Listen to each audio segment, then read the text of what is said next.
Welcome. Welcome into this place which we have made holy by our presence for the last 114 years. Welcome with all your vulnerabilities and strengths, fears and anxieties, loves and hopes. For here you need not hide, nor pretend, nor be anything other than who you are and are called to be. Welcome into this place where we can touch and be touched, heal and be healed, forgive and be forgiven. Welcome into this place where the ordinary is sanctified, the human is celebrated, the compassionate is expected.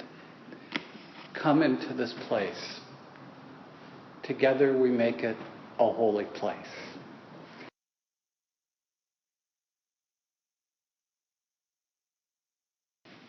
As Unitarians, we are committed to creating a more just and equitable world where kindness and compassion reign. But where should we begin? There are so many things wrong. Climate change is probably the worst of them. But there are many others to be addressed. Children living in poverty, refugees escaping wars not of their own making, the homeless woman who sleeps under the shelter of our porch, our young who can't find meaningful employment that can pay off their astronomical student loans, housing costs that push people into living in their cars, families where both parents work 2 jobs and still have trouble putting healthy food on the table or keeping their homes warm. Declining schools, prisons run for profit, not rehabilitation, isolated and lonely people who consider suicide. The list goes on and on. It seems impossible. It is overwhelming. But what if these are just symptoms of one root cause? Perhaps then we could find a way to make a difference. That will be our focus this morning.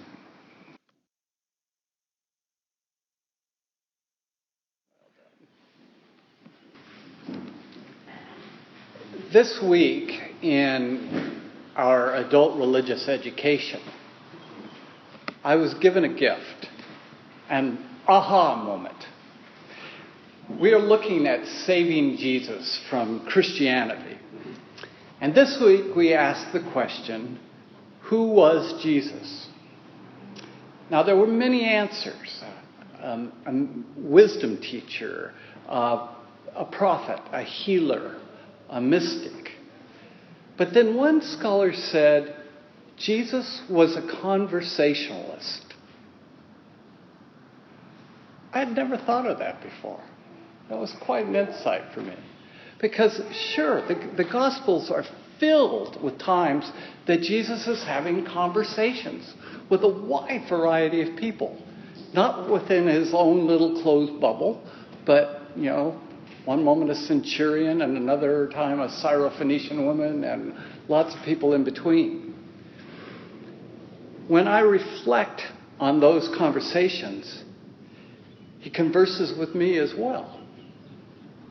In further reflection, I thought about the power of conversation to build relationships, to broaden our understanding of the world and even change our worldview, to stir our imaginations, to test our ideas, to inspire us to act courageously or not to act destructively. Now, not all conversations are created equal. George Bernard Shaw once described someone who had lost the art of conversation, but not, unfortunately, the power of speech. Musician Nat Wolff compared a good conversation to jazz. Jazz is smooth and cool.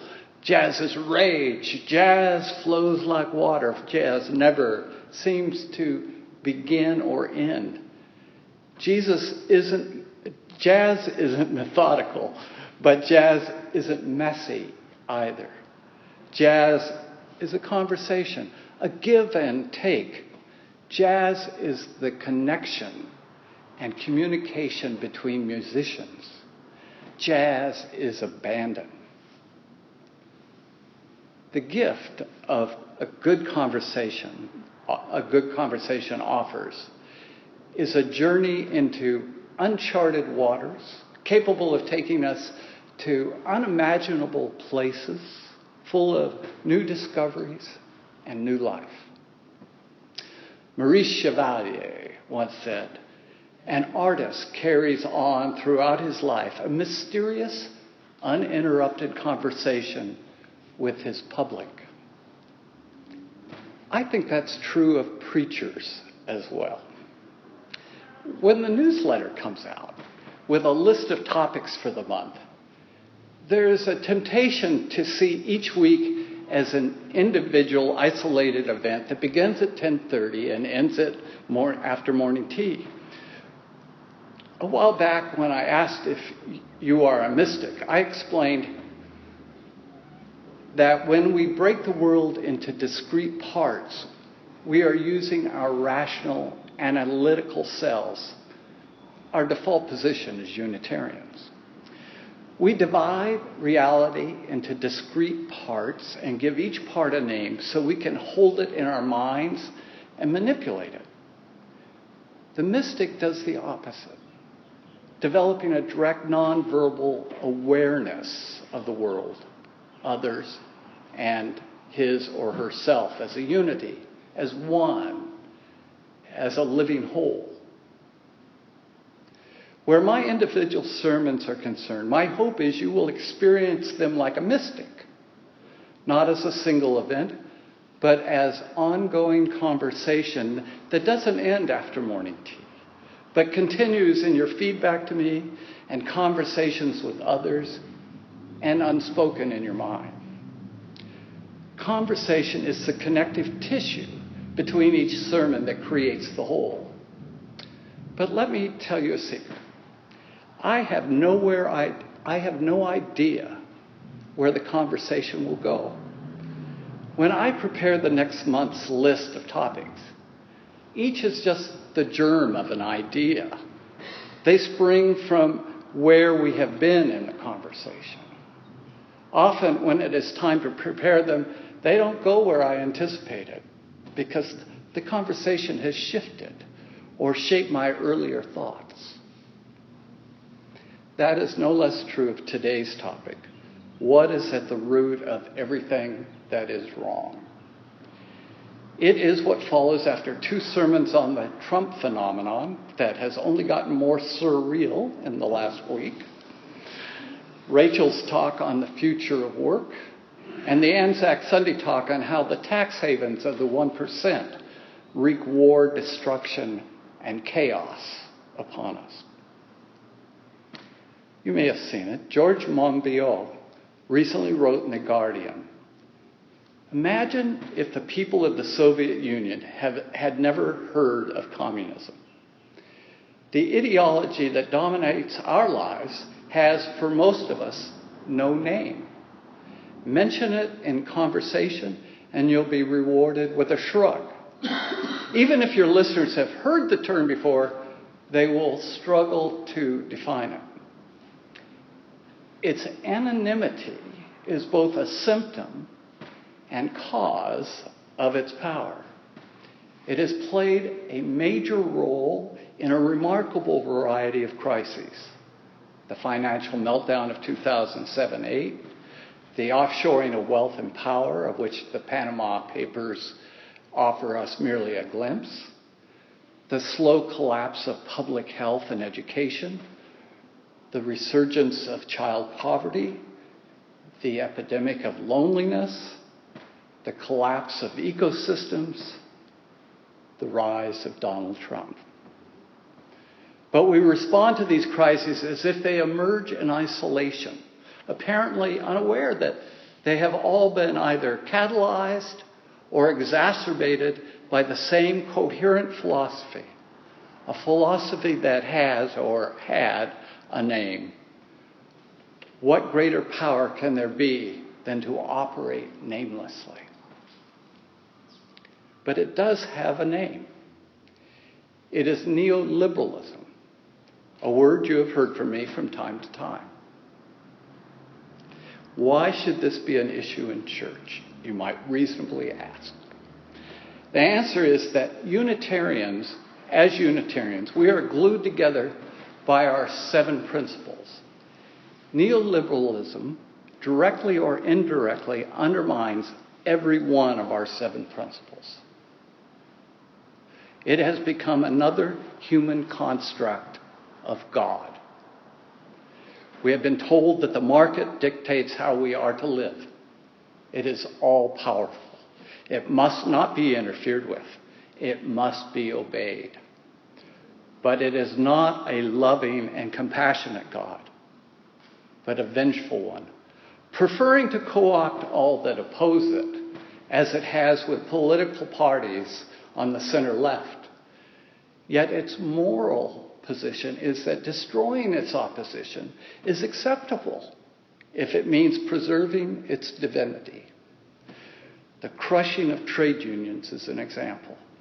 As one leading Auckland businessman told me this week, "Sure, my employees can join a union. It's irrelevant. Everyone knows unions are done and dusted."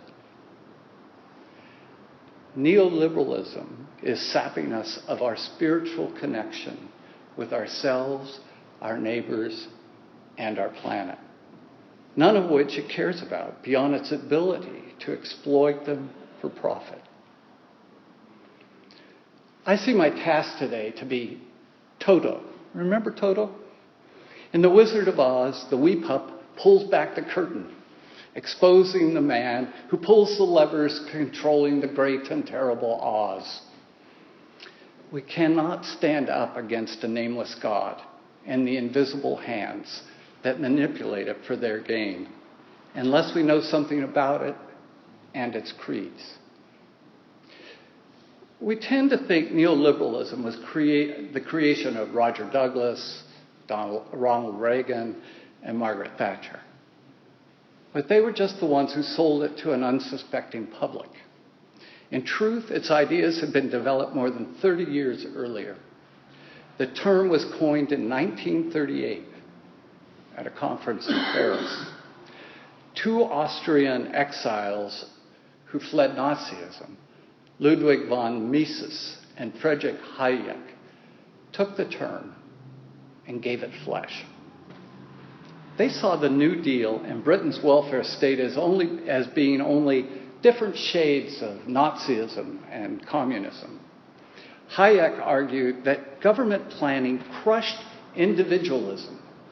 Mises and Hayek's books were widely read, especially by some very wealthy people who saw in their philosophy an opportunity to free themselves from regulation and taxes.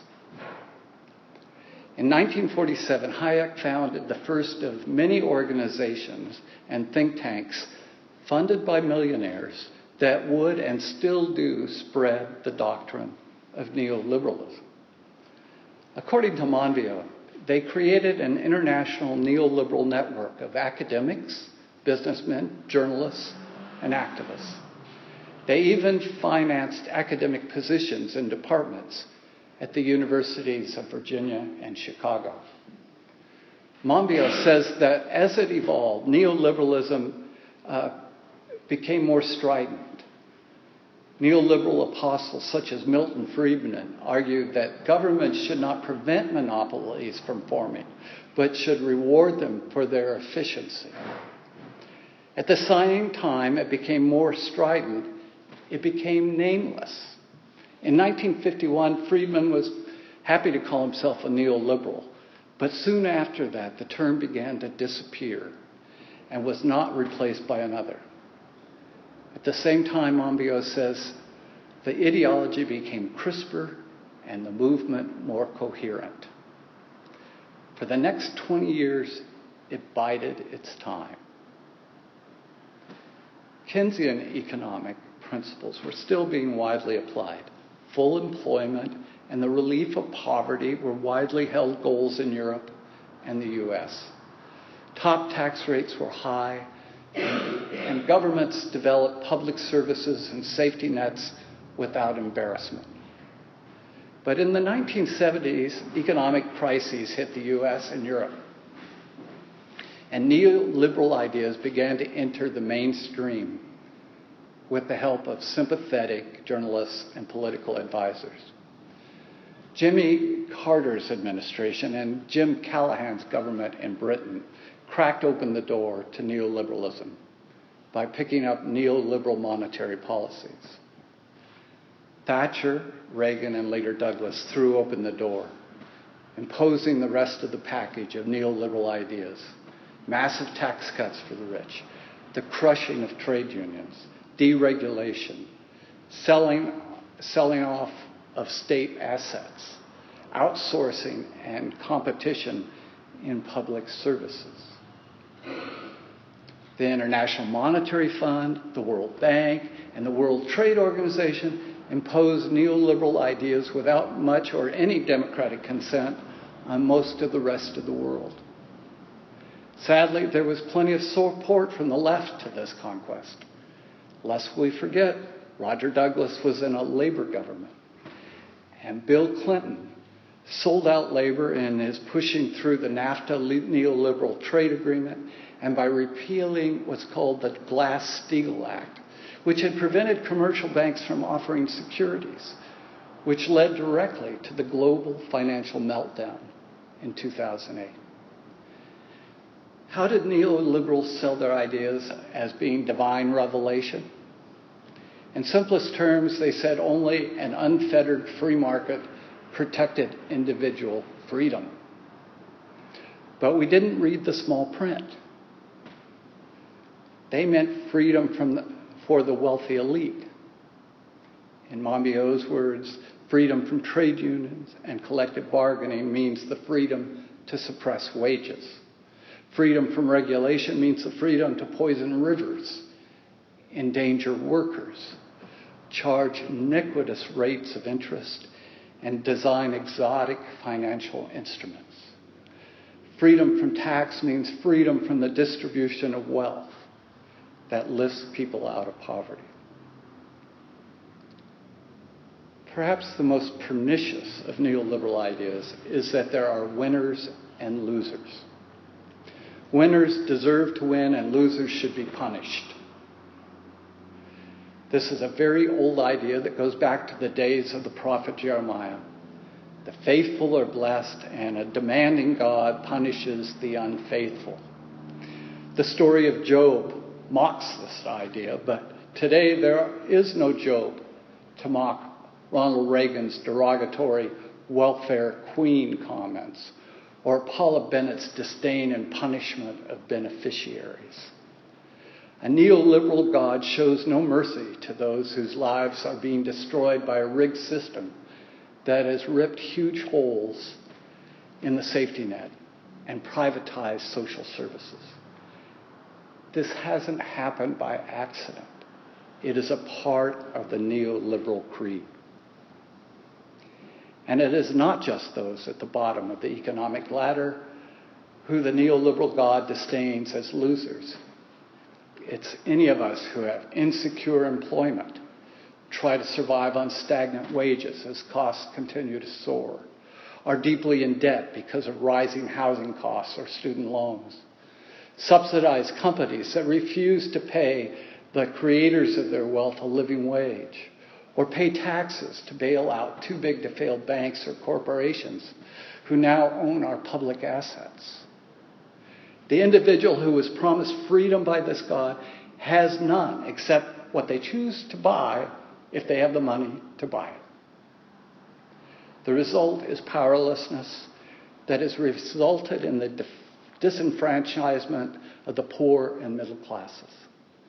It is not an accident that the biggest losers no longer see any point in voting when they are offered only different degrees of neoliberal orthodoxy. It's why the million-plus voters who did not vote in our last election were more likely to be from places like South Auckland than Epsom. In America, to make sure the losers don't vote, onerous voter ID laws have been enacted, and on election day they are given fewer polling places. But things are beginning to shift. Monbiot argues that the 2008 global financial meltdown exposed the failure of neoliberalism. He describes it as a zombie economic system. I find the extraordinary rise of Donald Trump to be one indication. The losers are rising up, and the Donald is their pitchfork. His supporters feel they have nothing left to lose. So voting for a racist xenophobe who casts himself as independent of the nameless neoliberals is a reasonable thing to do. Never mind that neoliberalism gave him his wealth and influence. While improbable, it is quite possible that in reaction to neoliberalism, Donald Trump might become president. It appears that their only alternative will be Hillary, who has the support of Wall Street and whose husband was a neoliberal apostle in Democratic clothing. He was the poster child for the Democratic Leadership Council, formed in the wake of Reagan's landslide victory. Millionaires who wanted the Democratic Party to turn away from the social democratic ideas of the New Deal to accept Reaganomics as their platform funded it. The election of either as the leader of the greatest economic power on the planet is not something to look forward to in my mind. The zombie god will continue to walk the planet it is systematically destroying. If we are to defend and protect our 7 principles and maintain our spiritual health, we need to have lots of conversations with our family and friends, on social media, in Unitarian pulpits, everywhere, naming the root of all that is wrong. We must encourage and support academics, journalists, business people, economists, politicians, and activists developing new economic models that protect the planet, end inequality, and restore democracy. Or I fear we face extinction. I don't mean to sound overdramatic, but I think that's the direction we're headed. I'm not sure what the answers will be, but I believe they will come from mystical insight. We will begin to change things when we understand that everything on the planet is a collective. When we see the other as part of ourselves, we will see them worthy of love and respect. If one of us loses, we all lose. Winning needs to mean no one or the planet loses. So let's talk about it. It's certainly a conversation worth having.